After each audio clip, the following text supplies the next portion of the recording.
अरे सत से ही सत्ता तोले, मर्जी से पत्ता तोले। जानला जहान सदगुरु, जानला जहान सदगुरु, जगत के दाता हुआ।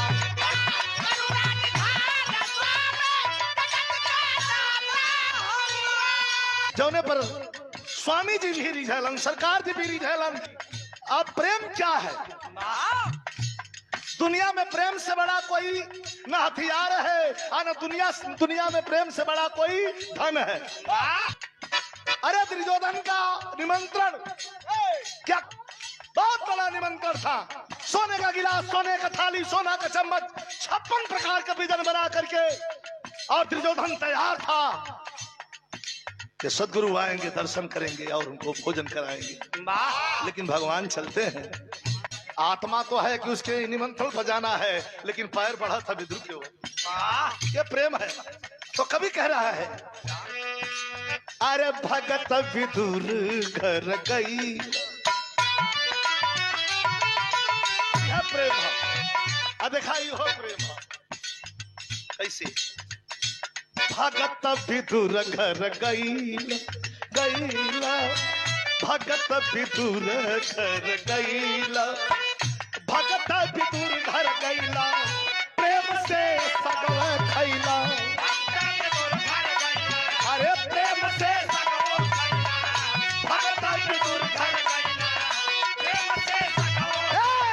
अरे भगत विदुर घर गईला, प्रेम से सगव खैला।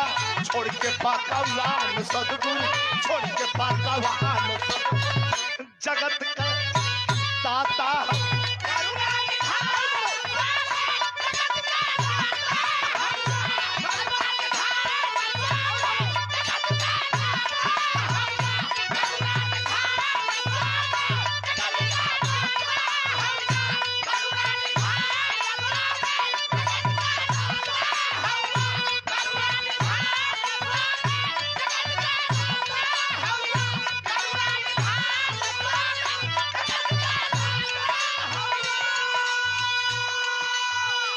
आशीर्वाद रूपी ताली जोगी भैया के लिए बजेगी चाहिए। इनके जीत के लिए तनी पीछे तक ताली बज जाएगी चाहिए। आप लोग और कई हजार रुपए का पुरस्कार प्रदान किया गया। स्वामी बिहारी गुरु गणेश राम लाल के,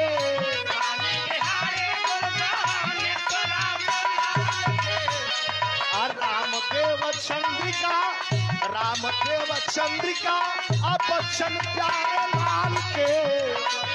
लाउ करा कभी, लाउ करा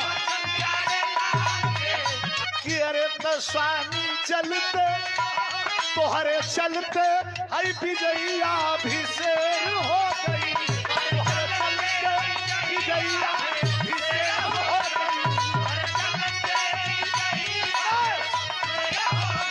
अरे तोहरे चलते अरे विजयिया अभिषेक हो गई। अरे देता देता चरनिया स्वामी, अरे तेरे हो